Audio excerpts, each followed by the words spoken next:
the next session is a very, very, very important session to me. I want to take a moment to actually also say thank you to one of our key sponsors, Walmart. Please we couldn't have done this without them. They've given us support from day one. And the next panel is actually us having a conversation directly with the representative of Walmart. So please welcome to the stage, Adam Empil.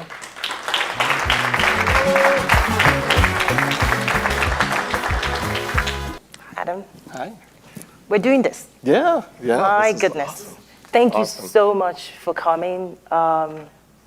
Turn a little bit so I can see you here. Okay. So first of all, thank you for your support.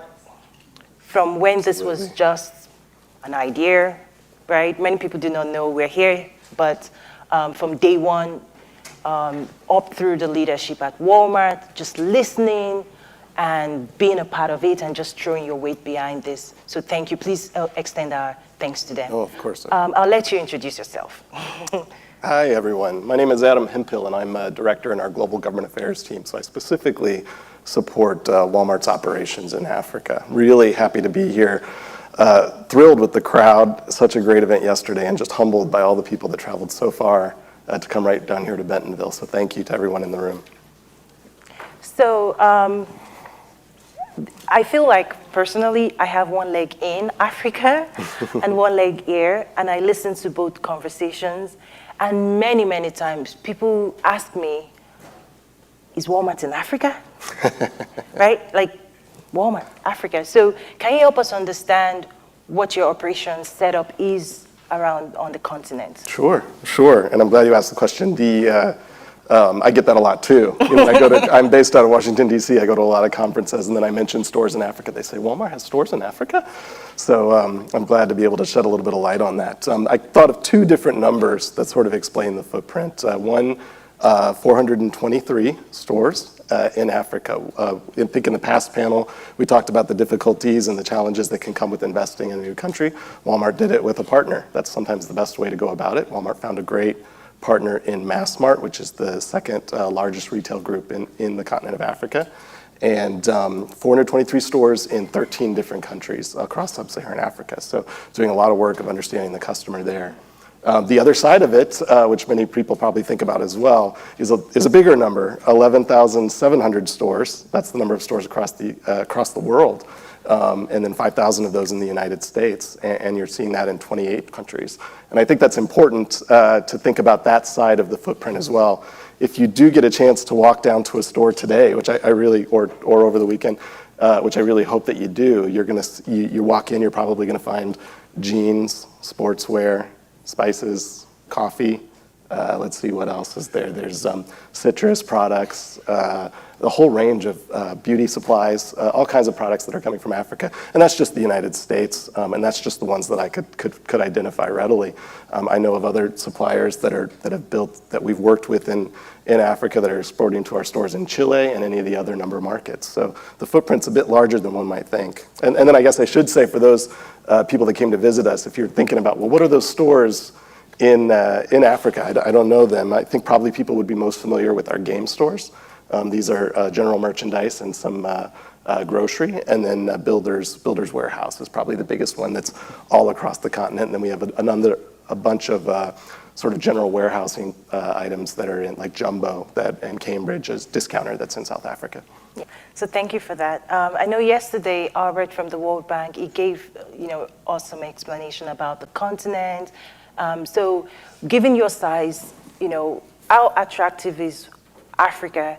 And also, do you follow the numbers, and which regions around there are you looking at?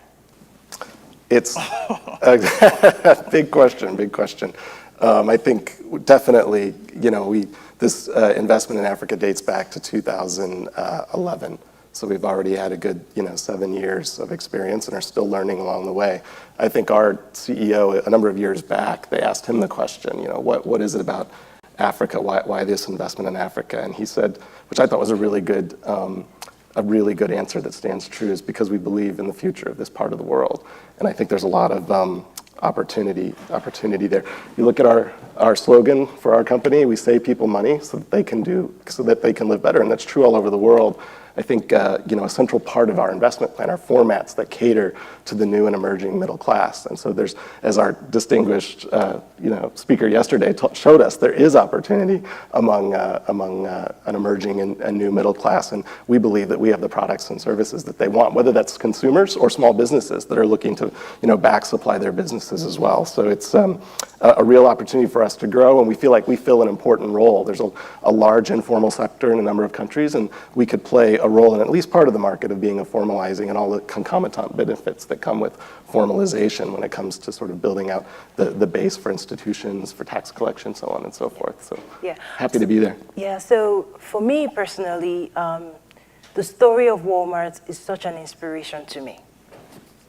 And even as Walmart has become number one, here's what I know to be true. Walmart grew while serving the poorest of the poor.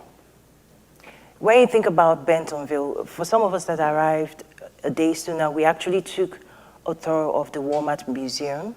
So if you're able to check it out, please, downtown, check out the Walmart Museum, because it told the story of the founder of Walmart, starting here in Bentonville to become number one. And imagine what Bentonville was more than 50 years ago. That story tells me Africa has a bright future if we would do everything that we can, if we will have the right partnerships, the right vision. We can become number one, the next economic growth. And so the Walmart story, even though now you're big and but I always just go to the small story and the core principles of your company about serving, making, saving people money so they can live better. And just around that, I'm assuming too that that's also your approach in Africa, saving people money in Africa. And that's, I love it, right? I just love, because not all companies have that DNA, and that DNA really resonates with me as we're also looking at the region of Africa. So I don't see a better culture that can actually win in Africa. No, I think that's right. I started with the company about 12 years ago, and if you think about the history, if you've been to the museum, you see that a lot of that growth was really serving parts of the country that didn't have access to a bunch of products and the choice and selection at prices that they could afford. And so I think we try to carry with us along the way wherever we go into a different market. I think that one way that we're lucky as a company is that, retailing is local, and we know that wherever we operate. And so I think that's sort of a bit of a DNA that we're able to take with us wherever we go, and understanding that we need to adapt to the circumstances on place, and then we have room to learn from customers as much as there's something that we have benefits that we think we can give. Awesome. So, just like Scott talked about yesterday, there's a will. From an investor standpoint, there's a will to engage. Capital will flow to the right place. If you could you share with us a little bit of what you consider some of the maybe obstacles, roadblocks, as much as you're comfortable sharing, challenges to doing business in Africa that you've encountered and your office deals with? Sure. Well, it's with Walmart, I think that you might know, or you might have learned this in the museum, is at Walmart we don't say obstacles, we say opportunity. Awesome. Everything is an opportunity, and there's space to fill. But yes, I think that for us, they laid it out yesterday. What were the three that he laid out? Rule of law. Yeah, trust, building trust. Yeah, rule of law, zero. Yeah, a mature regulatory and tax policy, zero. Corruption. Those are like the base for anywhere you operate in the country. And I think anything that we would say would be derivative of that. So for us, it's like ease of doing business. Of course, when we're approaching a market for investment, we say, what's the size and opportunity of the marketplace? Is it a fit for what we have and what our offering is for customers? I think when it comes to, we do talk a lot at a high level about, if we could just facilitate the movement of goods across border. I think that, we say that at a high level and everyone says, okay, we get it. But it really is important because for us, if you're thinking about trade with Africa, if you can't get a product in and out of a country, then it's hard to participate in the global economy. And those barriers can be very, very real. And so for us, any opportunity that we can have to facilitate logistics. There was one point where we sat on a couple of years ago on the President's Advisory Council for Doing Business in Africa. And so I was trying to identify some of these issues. And I talked with our colleagues at Massmart, and they said, listen, we're just trying to get a product from the factory to the store. And if we have to stop several steps along the way, it can be really difficult. So any way that we could do to facilitate that movement is really good. I think we can talk a little bit later about sort of the opportunities for suppliers and how do we build up those opportunities for different suppliers. That can happen globally, but in a lot of ways that can happen locally. If you think about, I've looked back at even some of our globally competitive suppliers here in the United States, and if you talk to them and you follow their histories, they're like, oh, okay, well, we started out in our store, and then we went to a distribution center, and then once we built a little bit of scale, we started exporting to Canada, exporting to Mexico. So they start building things regionally, and then they started learning the skill sets to compete globally. And so for me, I think starting and building that scale locally can be good too. So even while there's formalization or while there's facilitation at the border, there's also facilitation about all around the key metrics of doing business. For us, permitting and licensing for construction projects or getting those infrastructure projects in line so that you can get the product to the store is really, really important for us. You just gave me an aha moment right now. So what it is the fact that I've always thought of, looking at the investments like company like yours have in Latin America, India, China. I'm going, why not? Why not? Why not, right? But what you've just talked about, I think it's a challenge for everybody in this room. When they see locally the aggressiveness and what you're doing locally, then the SWAT thing comes in. That's what I'm getting here. Is the fact that if you can see aggressive push to connect farm to market, if you can see people on the ground, and we do have some logistics people doing some interesting things on the continent here, but if you can see that local engagement, local activities, and you can then, for companies like yours, we can then come in and put in some. I'm thinking out loud. I'm just my brain does that to me. But that's interesting because I've always seen like Latin America the last few years the big investments in logistics that Walmart has made. I'm like, why not Africa? But I think it's coming. I hope. But on our side, we have work to do to attract that push. Yeah. Well, no, one thing I was going to say there is that one thing that struck me was in the presentation by our colleague yesterday was talking about the amount of inter-Africa trade. And so I see that growing that is actually an opportunity to grow trade even more broadly. And I'll give you an example that's not in Africa. When we think about, a lot of times people talk about one of the most integrated trade zones is North America between US, Canada, and Mexico. We had a situation one year where we had a high demand around the holiday season for baked goods. Pies, other various baked goods.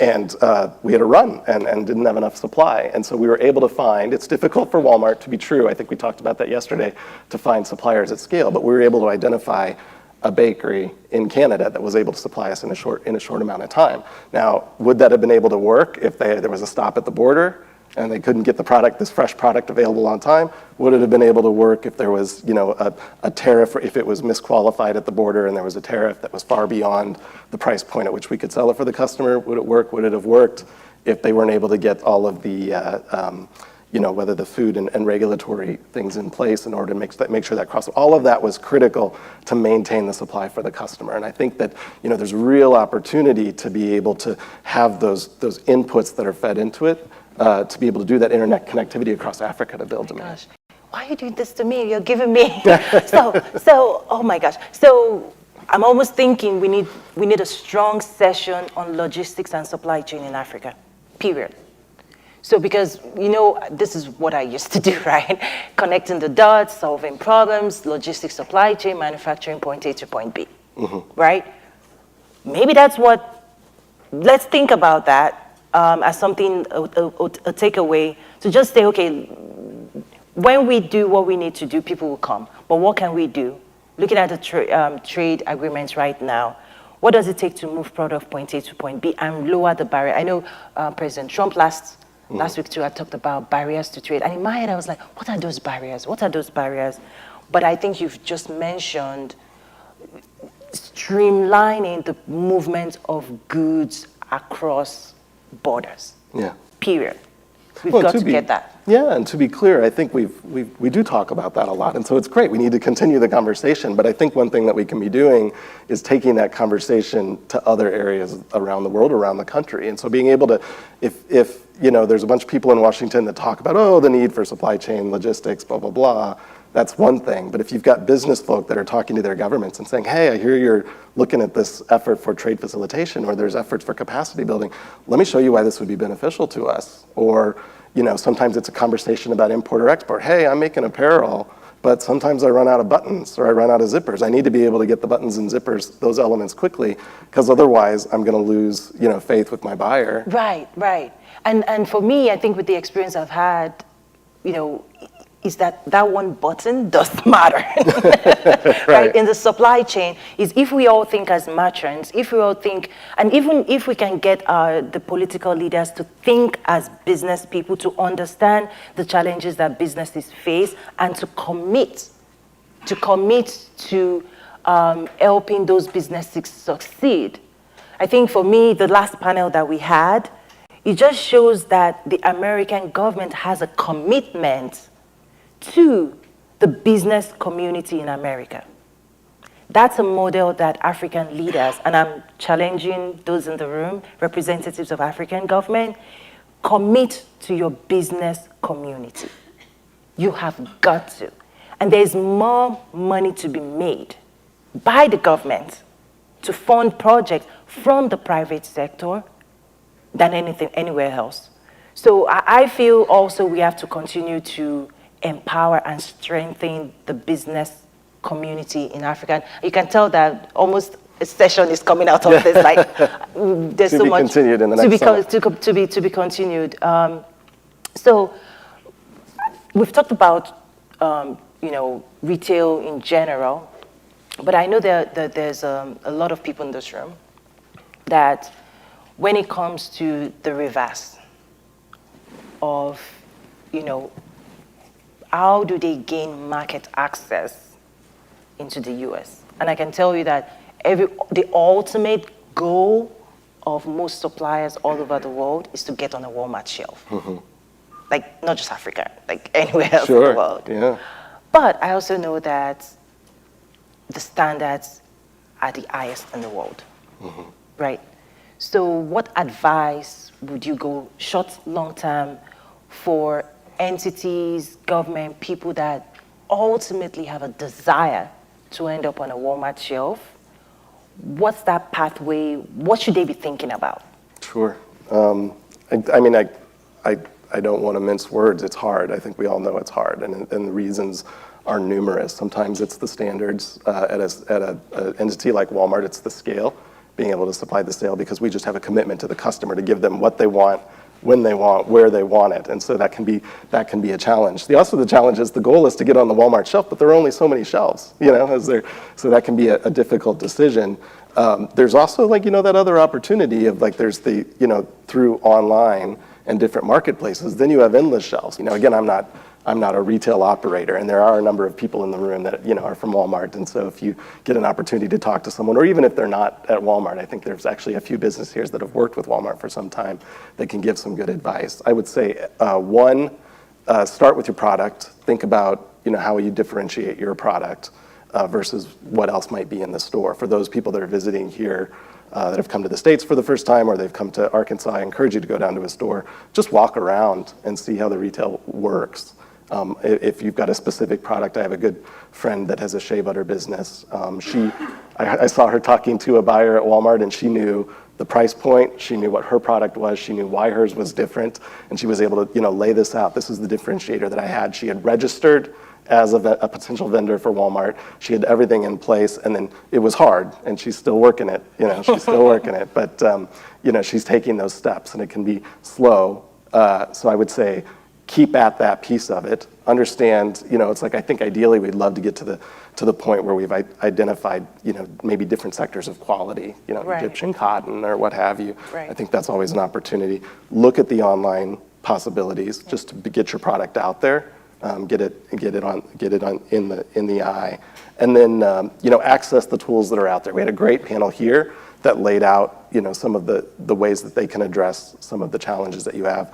I know for women entrepreneurs, there's We Connect International. They've got a website that'll tell you exactly how to interact with larger corporations when you're trying to build supply.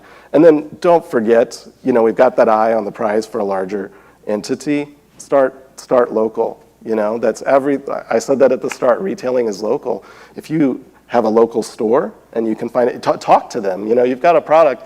It could be that you've got a product that everybody else is making, and if you talk to the store manager of your local store and say, hey, we got that, but we don't have this, and you're like, I could do that, and then you can adjust it a little bit, and then eventually you can sort of build up scale and recognition that way. I think it's a good step to take. Right, and part of it is also being retail ready, right? It's even before the first opportunity to talk to a buyer, there's months of work that has to go in to get the numbers right, to get preparation, to do packaging, to get the certification, to do all of that. And there are even people, outside of that can help you get ready, but then you've got one shot, right? To just have that conversation and that pitch. And these are all things that I hope we can also help African, potential exporters to start understanding that the U.S. market is the U.S. market, right? It consume whatever the consumers want. We know how to go find it.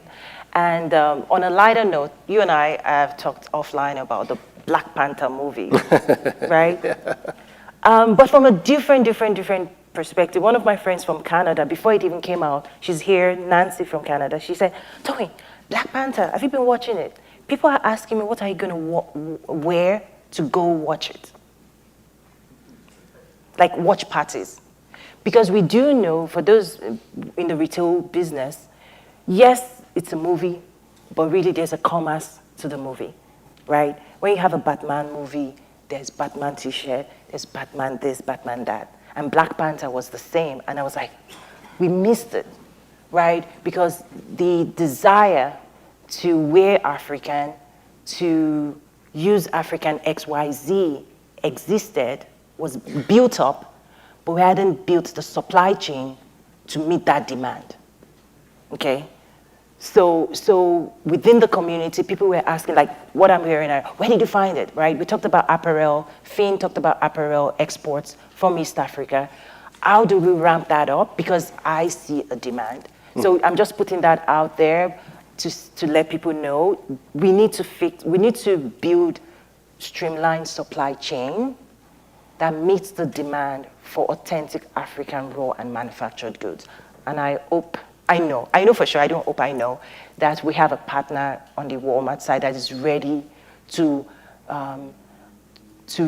see and listen and definitely make your decision, but at least give us an opportunity to present that. Yeah, no, I think that was an exciting moment because it unveiled a demand that was out there that people may not have been aware of before. That's where I'm excited about sort of the opportunities of either online or omni-channel retail, because you have this long tail of assortment of merchandise that people might want at a certain time, and if you might not be able to have it in stock in a store, then at least you have it available to the customer. And I think that by enabling that, you can keep it going. I think that as we look to go forward, there's just new opportunities with that. Absolutely. It's really exciting. And finally, we have like 5 minutes more. They just give me the sign. But I think that, again, please visit the Walmart Museum, because the principles of trade, like if you look at the Fortune 500 companies and you look at the retailers, you add them up, and you look at the oil for African countries that are primarily oil exporters, there's more money to be made in trade than oil or raw resources. So if we do all that we can do, we're going to get there. And I want to ask you maybe final comments, final words about what's taking place here, and then maybe 1 or 2 questions if you're open to that from the crowd, but please final comments. Yeah, no, I mean, I think that, we talked about this a little bit before, but, these big high-level things like the World Bank Ease of Business indicators, those are things to pay attention to because what they are is the culmination of conversations with the private sector all along the way. And they can really indicate some really meaningful things that can be done. And so I admitted, 2 of those indicators, 2 of the 11 focus on permitting and licensing. And for us, we've gone back to even our business and identified what are the best practices to even facilitate permitting and licensing. And what we got are some great results. And they're not saying the laws need to be this way or this way, but it's actually more general, saying, no, we just need to see the laws written so that we know what they are, because we want to comply with the right ways.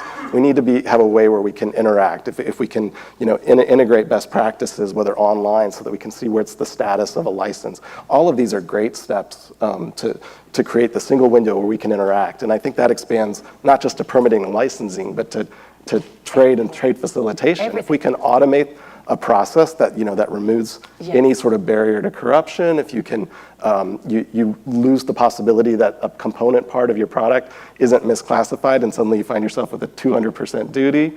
If you can automate a process, you can remove that possibility that 60 elements of your product have to be rekeyed every time they go through a certain process. All of that is great opportunity, I think. And it's simple. We sell stuff. We just want to do it easily. That's what we do. Transparency, all of that is true, it's real. I think maybe, do we have one question in the room? Oh, they're making you go free. You're making it easy. Okay. Thank you so much again. Please help me to thank Adam and Walmart. Thank you. Thank you, my dear. Good to see you. Thank you so much. Thank you.